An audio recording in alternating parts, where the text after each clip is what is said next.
West Wing Week. Welcome to the West Wing Week, your guide to everything that's happening at 1600 Pennsylvania Avenue.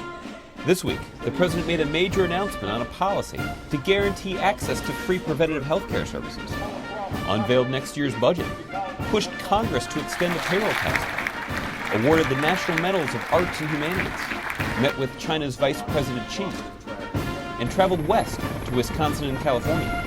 That's February 10th to February 16th, or go big. Today is Valentine's Day. Go big. That's my advice. On Friday, the president spoke to reporters in the White House briefing room and made an important announcement on a policy that will respect religious views while guaranteeing access to free preventative services like contraception to workers across the country. Every woman should be in control of the decisions that affect her own health. Period. This is an issue where people of goodwill on both sides of the debate have been sorted through some very complicated questions to find a solution that works for everyone. With today's announcement, we've done that. Religious liberty will be protected, and a law that requires free preventive care will not discriminate against women. Meanwhile, in Dallas, Texas, First Lady Michelle Obama marked day 2 of her Let's Move tour by taping a segment of the popular TV cooking show Top Chef. Joined by Top Chef alums, members of the Dallas Cowboys football team, and local school children, she served as a judge to a healthy cooking competition that highlighted a key component of the Let's Move initiative, making school lunches more tasty and nutritious. Do the same thing with this cilantro. You like cilantro? Later, in Homestead, Florida, the First Lady continued the discussion of childhood health, nutrition, and fitness at a WebMD town hall with local families, before ending her day in Central Florida, where she joined the Halls family at their home and sat down for a healthy, home-cooked dinner based upon the principles of My Plate, a new USDA nutrition system that replaced the old pyramid.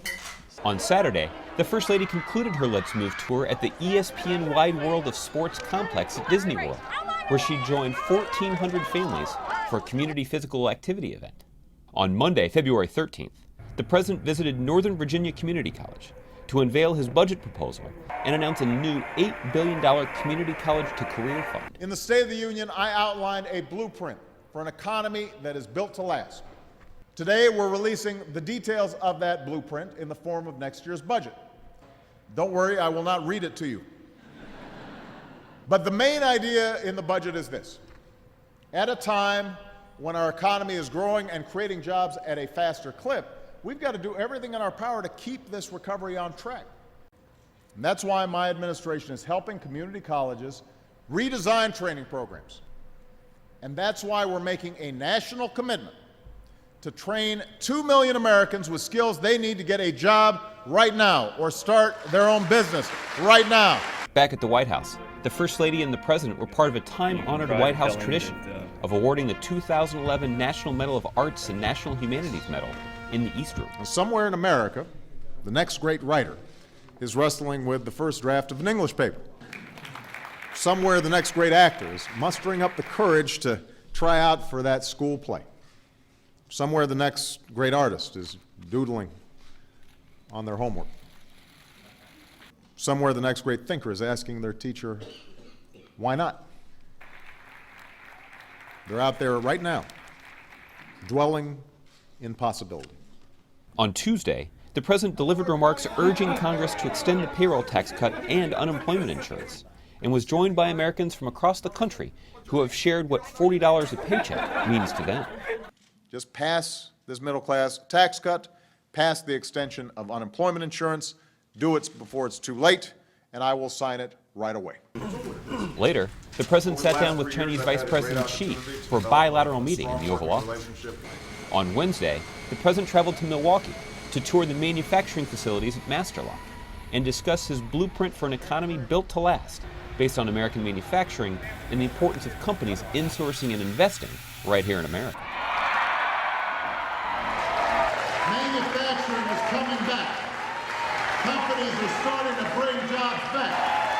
The economy is getting stronger. The recovery is speeding up. We're moving in the right direction. And now we have to do everything in our power to keep our foot on the gas. Meanwhile, on Thursday, back in Washington, the First Lady made a surprise appearance in the Blue Room to greet unsuspecting tourists visiting the White House.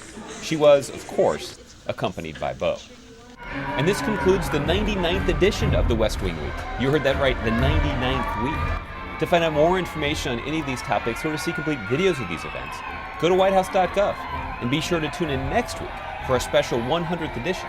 And thanks again for checking out the West Wing Week. I was thinking about the fact that I am a father of 2 girls who are soon going to be in high school. And then it might come in handy to have these super lots.